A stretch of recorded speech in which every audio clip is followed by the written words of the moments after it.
Welcome to the American Maritime Podcast. I'm your host, Jennifer Carpenter, and we are delighted to be joined today by George Landrith. George is the president and CEO of Frontiers of Freedom. He is a well-respected and prolific author on national security issues, and it is terrific to have him on the show today. George, welcome. Thanks for being with us. Absolutely. Thank you for having me. So, the intersection of American maritime and U.S. national, homeland, and economic security interests is a topic of great interest to our listeners, and I think it's particularly relevant at this time of renewed great power competition, especially with China. Today, we'd like to talk with you about the nexus of American maritime and American security, with a special focus on China's maritime ambitions and their implications for U.S. policy. Well, it's an important topic, so I'm glad it's of interest because it's important that we be focused on important topics, and that's a good sign for your listenership. Absolutely. So let's start with the Jones Act, which, as you well know, is the foundational law of American maritime that requires cargo moving between U.S. ports to move in vessels that are owned, built, and crewed by Americans. Just simply put, why is that important?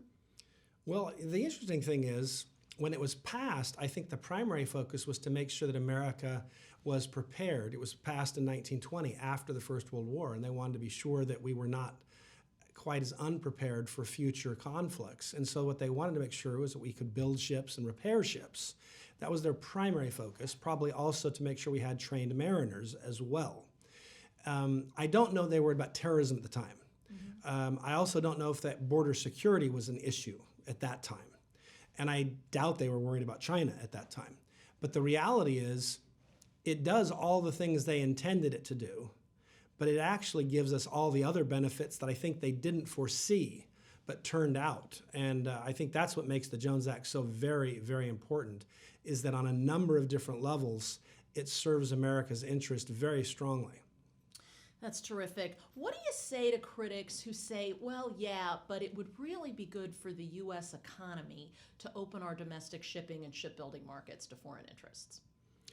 Well, I heard that argument a million times, and what I've noticed is, for example, the GAO did a major study determining was the Jones Act responsible for driving up shipping costs in the United States.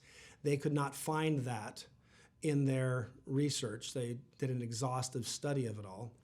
And then at Frontiers of Freedom, we did our own study, a little more informal, but basically we just came up with a list of consumer goods that the average consumer might purchase. You know, everything from food items to soap and shampoo and toilet paper. And then we essentially went shopping in those places that people claim the Jones Act drives prices up, things like Puerto Rico. And then we compared that to the price of places like Jacksonville, Houston.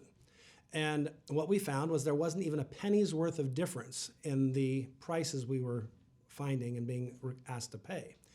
And then the other thing I think people have to recognize is the only way you can argue it will cut costs is when you do these comparisons that don't actually have any validity. Meaning they'll take a shipping route from one country to another country, and then they will extrapolate how much it weighed and how many miles it was, and then assume you get the exact same results within the United States. But we have different regulatory regimes, we have different taxing regimes, and if you're going to do business in America, you actually have to live by American law. For example, Toyota builds cars here. They don't get to put a wall around their factory and not follow American labor law and American safety standards and so forth. They have to follow those. So the point is, once you make all these other foreign countries follow our rules to operate in our ports and in our country, I suspect what you're going to see is about the same price. Because there is actually quite a bit of competition in the United States. It's not as if there's only one or two providers. There is very steep competition, and that keeps prices low. And it also improves innovation. Absolutely. Really interesting stuff. And that apples to apples comparison that you did versus the apples to oranges comparisons that we sometimes hear from Jones Act critics. Right. Important point. Coming back to the security side for a minute, sometimes we hear folks say, well, we've already got foreign ships in U.S. ports because they carry so much of the U.S. import and export trade. So what is really the problem? What really would be the problem from a security standpoint of having foreign vessels in U.S. domestic commerce? What's your take on that? Well, I think it's a matter of focus. So, for example, right now, our Homeland Security Department has most of its resources located at our, if you will, our outer rim of our ports, those international ports. And they're there to make sure that there's not terrorism being imported, that weapons and other things that we don't want, flooding our streets. For that matter, even just personnel. Are they? Because these ships are huge ships, so they could have hundreds of people on them that they could just kind of bleed out into our, if we just let them sail around. But at a port, there's a lot of resources. The question then is, would you want to put that same level of resource along 25,000 miles of inland waterway? Can we afford that? Because right now, these ships can't just pull up anywhere on our exterior along the ocean. They actually have to go to a port. And so we know where they're going, and when they show up, we have the resources to police the situation and make sure that it's safe and that we're okay with what's happening and that it's commerce, not some sort of sneak attack. And you wouldn't have that same capacity once you kind of let them in. It's kind of like if there's someone walking down the sidewalk in front of your house. They don't pose a real risk to you until they get inside your house. And then you'd really like to know why they're there and who they are and what they're up to. But if they're just walking down the street, you probably just kind of go, yeah, I don't care. And so that's part of the analogy here. And I think what people have to understand, I think the Chinese spy balloon situation should make it very clear. China is very happy to subsidize, because everything's run by the government and everything is essentially an operation within the government's plan and their Belt and Road Initiative and all these other things. So they'd be very happy to pay American farmers to transport their grain up and down the Mississippi for the right to be there 24/7, 365, and to have all kinds of spy equipment and maybe even weapons and to launch an EMP attack or who knows what. The point is, it makes no sense. Could you imagine during World War II saying, "Hey, let's let the German Nazi Party bid on providing transportation services within the United States"? It's like, I think I remember hearing that they had U-boats that would sometimes, put people ashore, saboteurs ashore on our eastern seaboard. And why would you want to invite them in? The idea that China is any less of a threat than Germany is actually pretty ridiculous. One, China has nuclear weapons. Two, they have a very large economy, so they could take on the world for an extended period of time. They're a far more formidable foe than Russia ever was, because Russia had nuclear weapons but never actually had a strong economy. So they were not able to engage in a long-term war to defeat America because our economy was so much stronger than theirs, whereas we have a much closer to parity with China.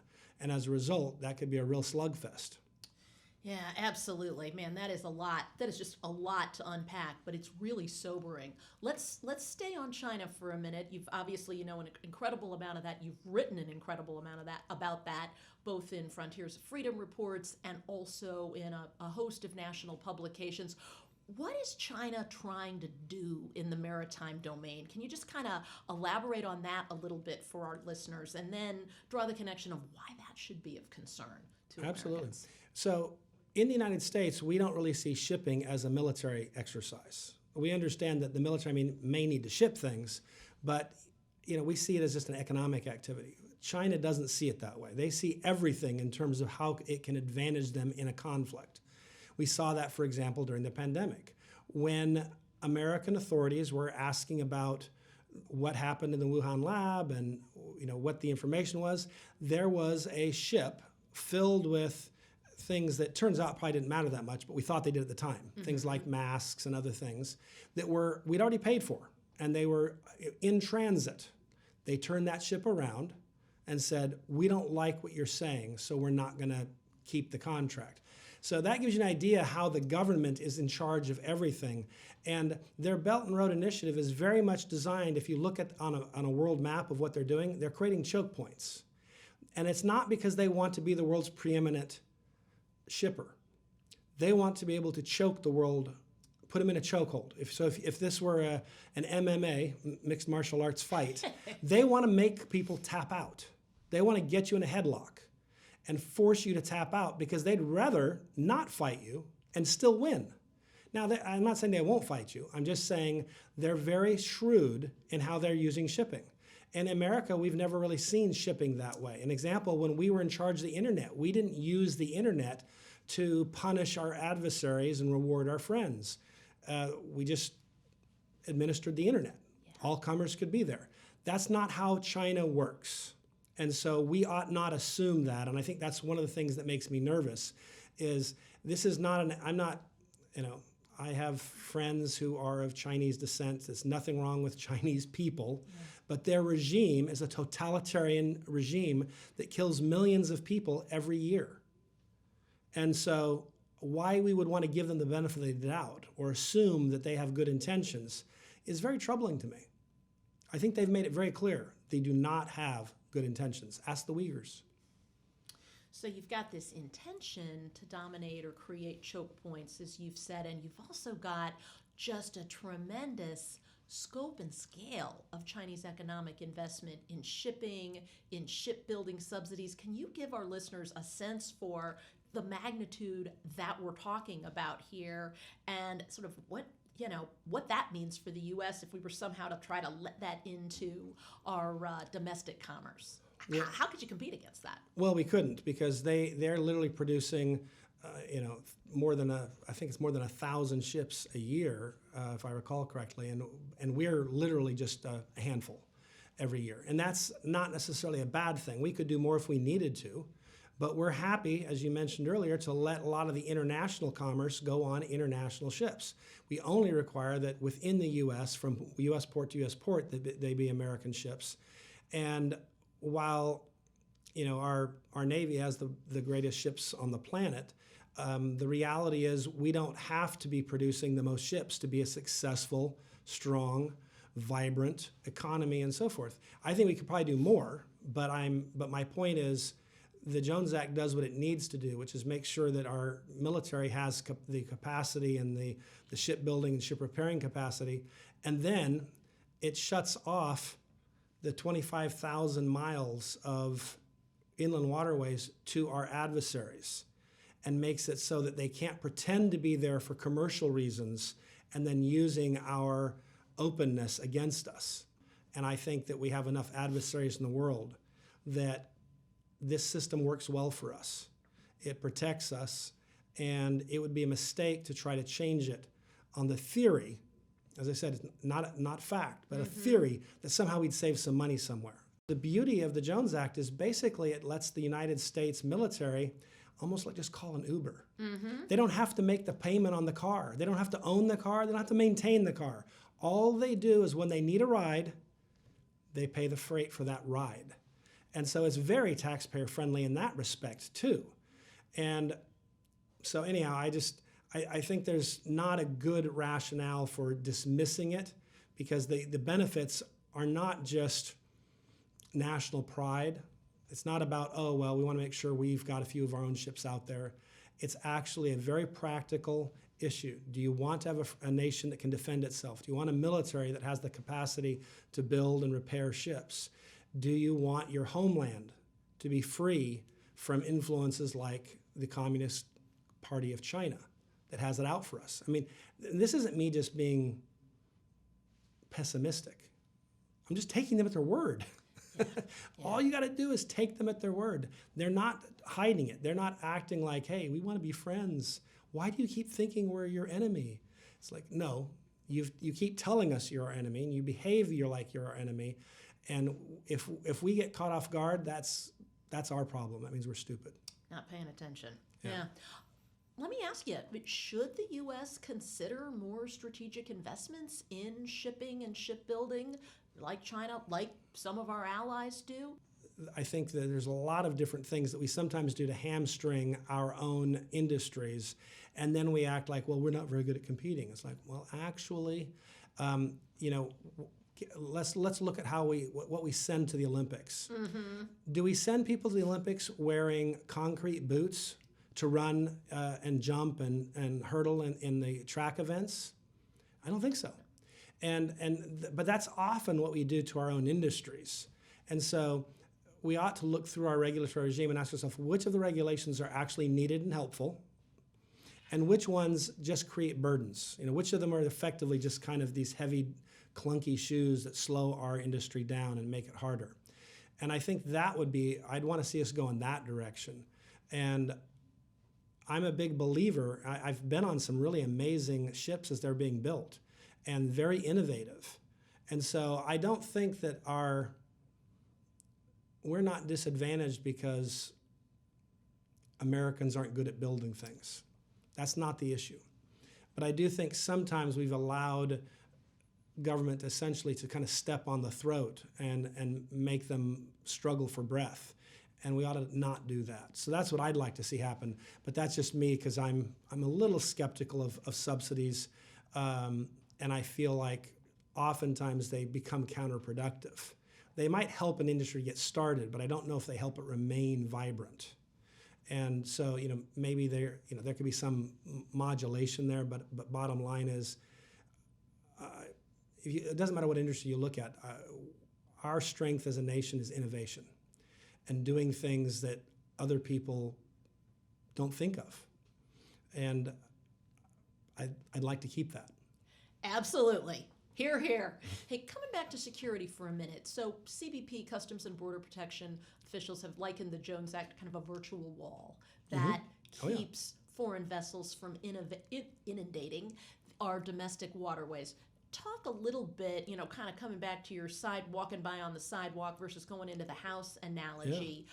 What would be the impact on federal agencies like CBP, like the U.S. Coast Guard, if they had to police foreign vessels running rampant throughout our inland waterways? Well, they would. I don't know exactly how much they have to expand, but it would be more than double or triple. Because right now, an example, our southern border, is perceived as a big problem right now, pretty porous, and it's about 2,000 miles. Imagine making your border over 25,000 miles. It'd actually be more than that, because every river has two sides to it. Right. So it'd be 50,000 miles of frontline space you have to defend. Whereas right now, they can focus all their attention on a handful of ports on the East Coast, handful of ports on the West Coast. And so as a result, a relatively modest investment can be made. I'm not saying I don't want to pay for it in my pocket, but you know what I mean. Yeah. They can do that. If you then said, oh, by the way, you're now going to have to defend 50,000 miles of rivers on both sides everywhere, I bet you that's more than 10 times.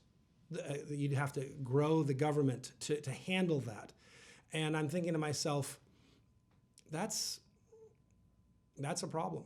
And also, even if it would be a mistake to assume that if you increase the borders that much, that you could really defend it well. The example would be, if you live on a quarter-acre lot, it might be fairly easy to keep trespassers off. If you own 6,000 acres, it's a lot harder to keep trespassers off your property, because there's so many different access points. Mm-hmm. And so that's what we would effectively be doing, is making it so to be really easy.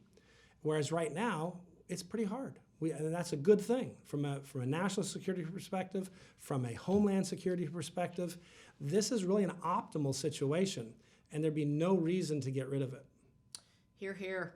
George, what should we be paying, looking ahead a little bit or kind of around the corner, what should we be paying more attention to than we are when it comes to the intersection between maritime policy and U.S. national security? Well, I think we'll probably have to continue to make investments to make sure that our ports are safe, because I think the risk is increasing. The good news is that is a relatively small universe of a problem. Like I said, it's that quarter-acre lot that you have to defend, as opposed to a 6,000-acre lot. But I think we have to be mindful to not be reactive. And what I mean by that is, we have often throughout our history had bad things happen and then did something about it.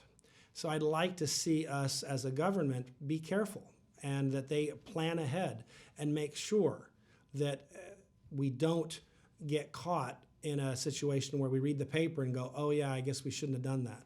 So I would argue that we need to be innovative and make sure that we're employing technologies at our ports and on our perimeter to defend our nation.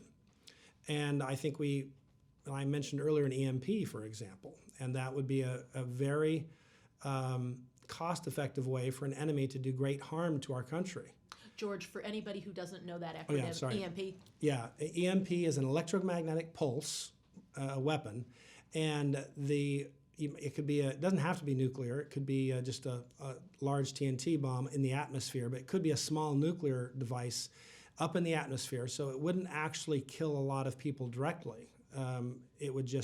But what it would do is destroy all technology that has any chip in it at all, whether it's your phone, your car, the gasoline pumps, the grid, everything would come to a grinding halt. And they estimate that it could take us years to replace all of that because it would be so massive in terms of what actually happened. So imagine a big city where nothing works. So I think that those are the kinds of things we have to be aware of and understand and defend against, not wait for them to happen. Because we used to be able to wait because these oceans were, they were a very large barrier between us and our enemies throughout the 1800s and early 1900s. Not as true anymore. Yeah. And so we really have to be proactive. And I would argue the Jones Act is an important part of that. But I would also argue that we have to keep one step ahead of the bad guys in our ports. Absolutely. Welcome to American Maritime Voices, your place to be heard. As part of American Maritime, you are critical to moving and securing our country. And now you can help tell the story of maritime and be part of key decisions that affect it. American Maritime Voices was created to help you speak up, show your pride, and when needed, push back. It's free to become a voice, and we'll keep you informed of what's happening in Washington, so you can help change the course of issues that matter most to you.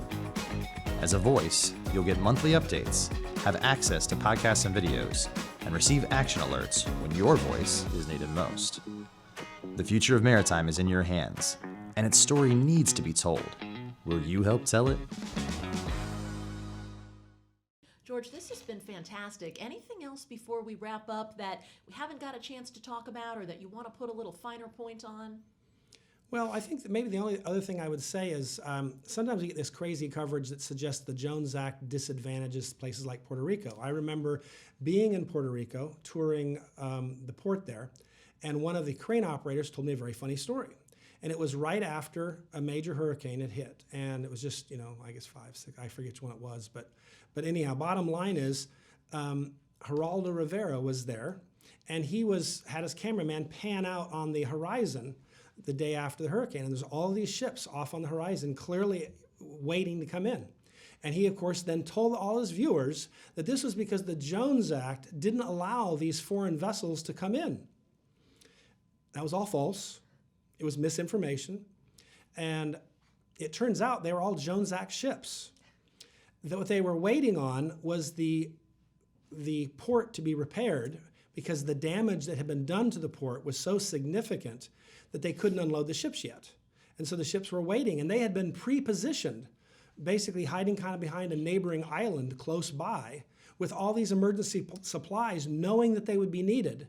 And that's why they were there the next morning, was because the Jones Act ships that supposedly disadvantaged them were actually Johnny on the spot and waiting. And so I think this is one of the things that happens. And of course, Geraldo never did a retraction, never corrected himself, but that's what a crane operator, a guy in the port in Puerto Rico. So he was going, yeah, that was so stupid, I couldn't believe it. And I think that's one thing we have to understand is that you're going to get a lot of bad reporting on the Jones Act because for some reason, people have been conditioned to believe that somehow it's harmful to Puerto Rico or something like that. It's not. You know, George, before we wrap up, that's just triggered for me. Sometimes we get those concerns from people on the conservative end of the political spectrum who see the Jones Act as something that is somehow incompatible with the conservative philosophy. I don't buy that from a security standpoint or an economic one. You've been eloquent on this topic. Can you speak a little bit to that? Absolutely. Well, one, I'm a big fan of Adam Smith, the author of Wealth of Nations and often considered the father of free market economics. Interestingly enough, in his book, his seminal work, The Wealth of Nations, in which he outlines why free markets are so important, he outlined and defended the British Navigation Act, which was their version of the Jones Act. And he pointed out why it was important for a nation to have a viable shipbuilding, ship repairing industry, and that it was compatible with the concepts behind a free market. And so I think that it's important. I'm a big fan of the free market, so I'm not going to poo-poo them in any way, shape, or form. But it's a means to an end. It's not the end. And we have courts, we have all kinds of, we have stoplights, those are regulations, but if you time them properly and place them properly, they increase the flow of traffic and the safety. And sometimes the government puts out too many of them, and they don't time them well, and there's not a lot of sense, and then we get frustrated. So I can understand that. But I've also seen it when it's done right. And so I would argue that you can be a conservative, you can be an economic conservative, you can be a national security conservative. All of those things, in my view, would carry you towards seeing the Jones Act as a positive element in America's system of protecting itself and making sure that it is not reliant or essentially disadvantaged because of foolishness. I think that is a terrific place in which to end. George, this has been terrific. Thank you so much for sharing your insights with us today. I know I've learned a lot, and our listeners have as well. That is it for this episode of the American Maritime Podcast. If you want to learn more about the work that the men and women of the American maritime industry do to support the U.S. economy and homeland and national security, please check out AmericanMaritimePartnership.com, and please share this podcast with others who would benefit from learning more. I'm Jennifer Carpenter, signing off.